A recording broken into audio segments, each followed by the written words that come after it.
Hello everybody, welcome to Aadya Riddhi learning home. आज हम determiners के बारे में चर्चा करेंगे। डिटरमाइनर्स क्या होते हैं, इनका इस्तेमाल कहाँ होता है और इनका इस्तेमाल कहाँ नहीं होता है, ये जानेंगे।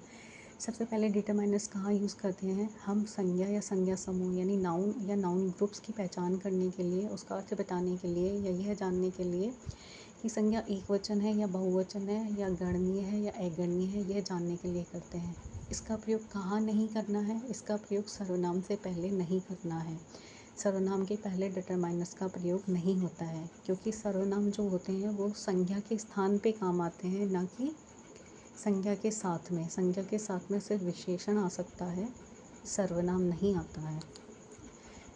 आइए डिटरमाइनर्स पे चर्चा करेंगे। सबसे पहले जो मोस्ट इम्पॉर्टेंट है वो है आर्टिकल्स। आर्टिकल्स में 3 आर्टिकल इंक्लूडेड होते हैं, ए, एन और दी। ए एन का मतलब होता है एक, और द का मतलब होता है एक भी हो सकता है, ज़्यादा भी हो सकता है, सिंगुलर के साथ भी, प्लूरल के साथ भी, डेफिनेट के साथ में भी और इनडेफिनेट के साथ में भी। यूजुअली जो द होता है वो डेफिनेट के साथ में यूज़ होता है, और इनडेफिनेट के साथ में जो यूज़ होते हैं वो ए और एन यूज़ होते हैं। डेमॉन्स्ट्रेटिव्स क्या होते हैं? दिस, दैट, दीज, दोस। यह, वह, ये, वो। जब वस्तु पास में होती है तो दिस और दीज का यूज़ करते हैं। जब वस्तु दूर होती है तो दैट या दोस का यूज़ करते हैं। दिस जो होता है वो सिंगुलर के साथ में आता है, दैट भी सिंगुलर के साथ में आता है, बट दीज और दोस दोनों प्लूरल के साथ में आते हैं।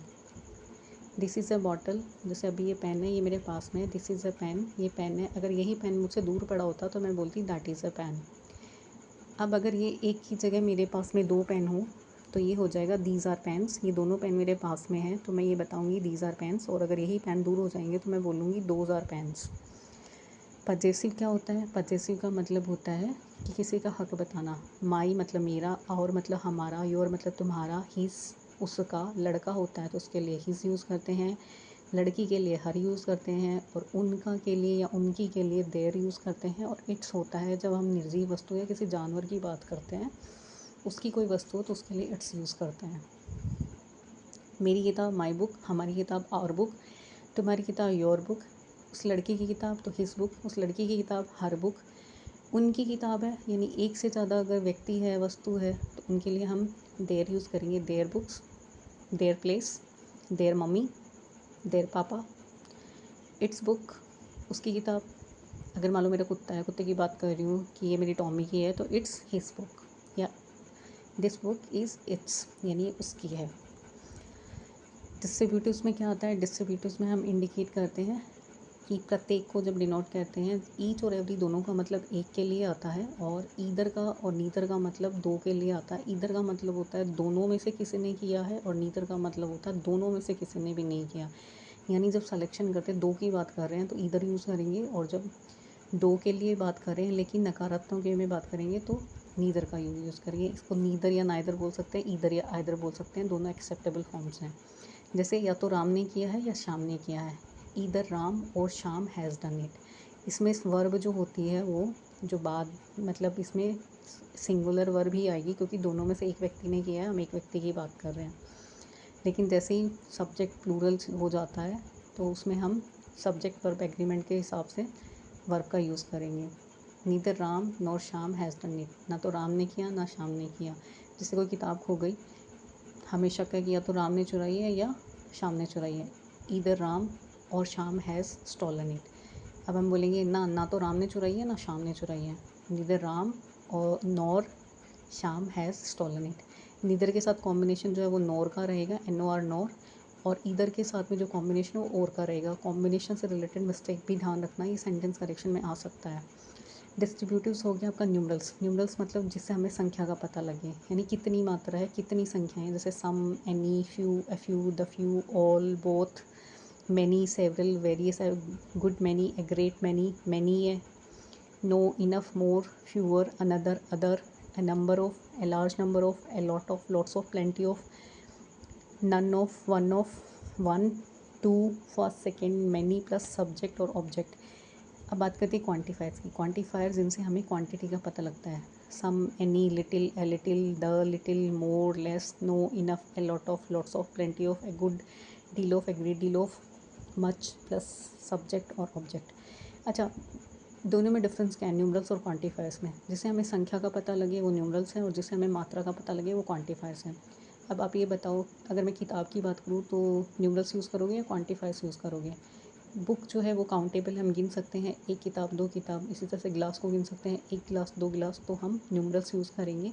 अगर हम ऐसी किसी संख्या की बात करें जिसे हम गिन नहीं सकते, जिसकी मात्रा होती है, जैसे दूध, पानी, लिक्विड, जो भी मटेरियल होते हैं उन्हें हम गिन नहीं सकते, तोलते हैं। जिन्हें हम तोलते हैं जैसे केजी में या लीटर में, मिलीलीटर में, इन सब के साथ में हम यूज़ करते हैं क्वांटिफायर्स।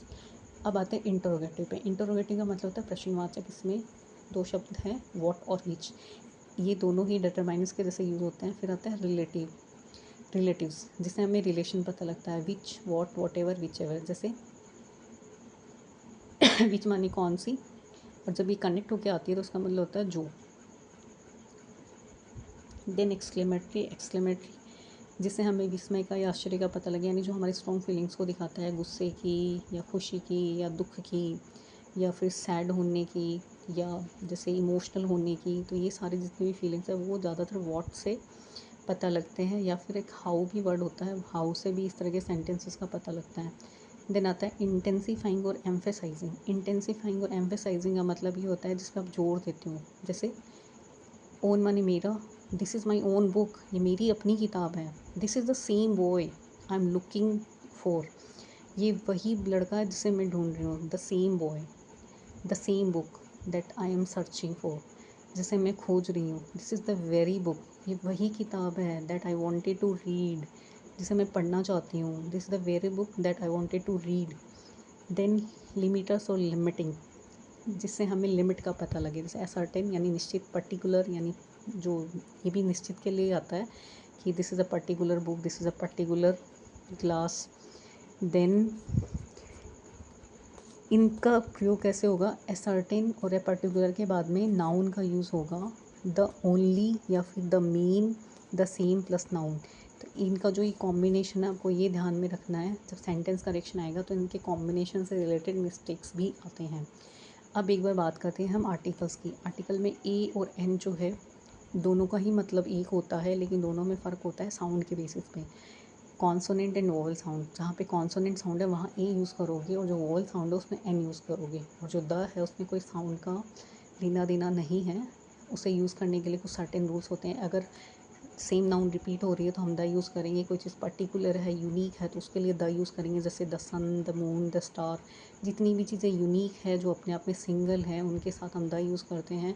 एक बात और ध्यान रखना, कभी भी प्रॉपर नाउन के साथ में कोई आर्टिकल नहीं आता है। जब आर्टिकल आता है तो वहाँ पे कंपैरिजन होता है, जैसे कि he is the Kalidas of our India, तो द लगाया है, इसका मतलब हम कंपैरिजन कर रहे हैं उस व्यक्ति का कालिदास से।